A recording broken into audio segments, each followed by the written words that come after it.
You've heard of the Denny Slam or the Grand Slam, but in pickleball, it's just the slam, and that's what we're going to talk about today.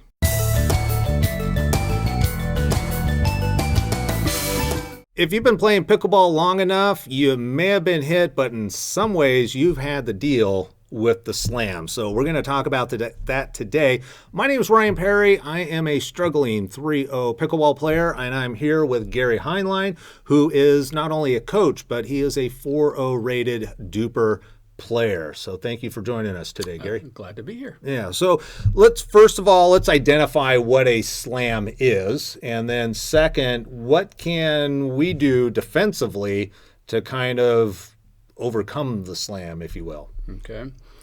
A slam is when a ball is popped up high, usually over your opponent's head. You've hit a ball up high to them, and they're got this mean look, blood in their eyes, looking, and they're just going to slam it down right at you. Either slam it at you or at your feet.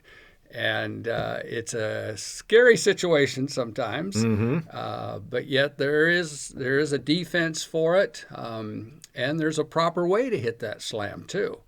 And I think I'd like to maybe start with the offensive part of the slam. Okay, yeah. Because what you get a lot of times, you get this big old juicy, we call it a lollipop around where I play. Thanks for the lollipop. Just vroom. But if you get up there and you use too much wrist and you boom, you hit it right in the net. Right. Or you get behind the ball too far, it goes sailing out. And of course, everybody goes, oh, like that. And so the key to it is the timing. And when you're up there, I got my paddle right here. The ball's coming up.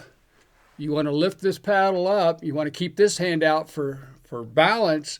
But you just come and you just meet that ball. You just watch, keep your eye on the ball. We did a video on. Yeah. Keep your eye on the ball. And as you're coming across, just like in anything in pickleball, it's pushing the ball with your paddle where you want it to go. Well, when you come here, basically, when you make contact, that paddle should be facing where you want it to go.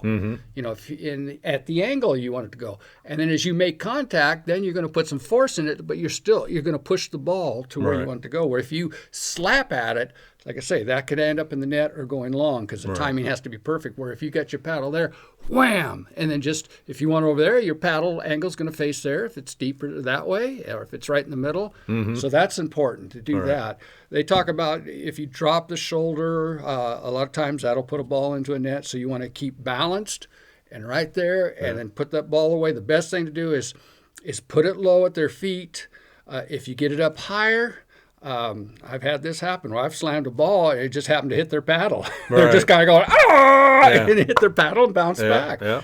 So that happens. And so if you put it low enough, then you have more chance. Like we've had a video talking about hitting the ball at the feet. Right. So you put it low, move it around a little bit, or try to move it a little ways from them. But that's the proper part of the proper technique of slamming the ball. Yeah, and I'll say kind of a nice analogy that somebody taught me once is it's kind of like hammering a nail. So it's a similar motion, and you don't hammer a nail with your wrist. No floppy wrist. Yeah, it just doesn't. It's hard to hit the nail head accurately if you do that versus having a firm wrist and really just go ahead and whack that nail. So from an offensive place, we want to make sure that we've got that. We're hitting it at the right angle, stiff wrist down towards the feet. Right. Now, defensively, what should we be doing in order to get the best possible result? Well, I think the best results I've seen is the person that screams and runs. I like that. That works. Or they turn sideways. I've seen that a lot sideways, too. You got that. So that makes it easy. But yet, the good opponents, you look at like the Newmans, some of the top defensive players in the pro circuits, they just seem to block everything. Yeah. It's down at their feet, but they block. And I think we talked in one of the videos a little bit about that, and I can't do it just demonstrating down, but basically, maybe I can stand up. I don't know if I'll still up. Okay. When that ball is, you see it up in the air. Well, let's talk about angles first because it'll make sense, I think, if we talk about angles. If somebody is going, if the ball's popped up above your head, as an example, we know where the net's at. Where can we hit the ball offensively? From the on the offense side, where can we hit the ball? We know it has to go over the net. We know it has to stay in the court. So angles of attack are kind of limited at that point. Well, you pretty much if you're going from the kitchen line and you're slamming, usually about middle court. Especially if you're going at somebody's feet. Right. Ideally, you're really limited to where that ball can go. If they're still hanging at the kitchen line, usually when a slam, a ball goes up, you'll hear the opponent say, back up, back up, back Right. up.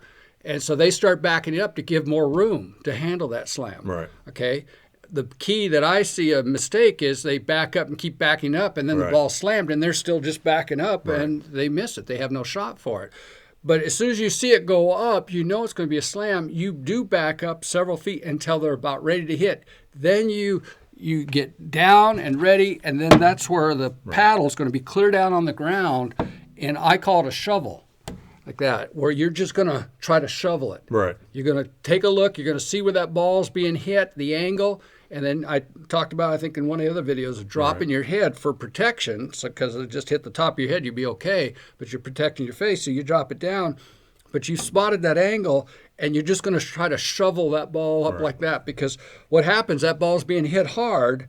And even if it hits your paddle or if it hits the ground and comes up and hits the paddle and you shovel it up, it's putting some top spin on that ball, and it's just putting it back over the net. Right. And in pickleball, they say if you can get one more shot in, you're still alive. Right. And that's the key to it. You're just trying to stay alive because that's a killer shot. That's a put away shot. But if you get it, everybody's going, wow, that was great. Right. So. And it's a lot easier. You learn this playing if you played baseball. If you're fielding grounders, you don't stand up and then try and get down to the ball. You always start at the ground and then work your way up because it's easier to pop up than it is to pop down. But because that angle of attack, we know they're going to hit it down. If they hit it across or slightly down, it's going to go out. Right. So recognizing, we were talking about keeping an eye on the ball and recognizing where is the ball. Well, if the ball's high, you need to get your paddle down. These are one of the things I'm still struggling with, just training the noggin like, oh, ball's up, I need to get my paddle down so that I'm prepared because it's going to come in fast. If you don't have your paddle down and you're here, you may not even have enough time to react. So you've got to get that paddle down. And then if you need to, you can come up or you can jump up and actually, work with the ball with where it's actually hit at that because, point. like I say, as it's coming, if you see the angle, if you watched long enough to see the angle, you know it's going to be more at your feet. If it's coming more at you, then you can keep, just like you say, you pull the paddle up, which is faster. But down on the ground, and what I still have to remind myself, and I had to learn to do, was put two hands on the paddle. You watch the Newmans, they always have that two hands on there. Yeah. Because it takes away when I do a one-handed, I'm tending to want to flick it back, and then I make contact, but I put it out the court. It goes clear off the other side because there's so much power. Or you got it up again, and you're just feeding. Feeding them lobs, and even if you can get it up, at least you're alive for one more shot. But if you can just flick it up, shovel it like that straight up, and if the ball's up higher, then you move the paddle up and just try to, like you were talking about, do a T-Rex thing to it. But at least you're trying to stay alive in that situation because that's pretty much the most dangerous part of the pickleball is trying to stay alive in a point like that. Yeah, for sure. All right, so that's the lob, folks. Practice, practice, practice. I think that's the key with anything within pickleball. If you're going to try it, if you want to play with the lob, play with the lob. Do be careful if you're indoors, though. I was playing indoors once, and they had one of those big industrial fans, and the guy literally hit it over the fan. So it was perfect. But most places, if you hit the fan, it's out. So just FYI. That is it. If you have any questions, comments, thoughts, feelings, make sure you leave those below. And we do want to thank DT Footwear for sponsoring this video and the shoes that we wear while we're playing. Yep. Most comfortable pickleball shoes that I have ever worn.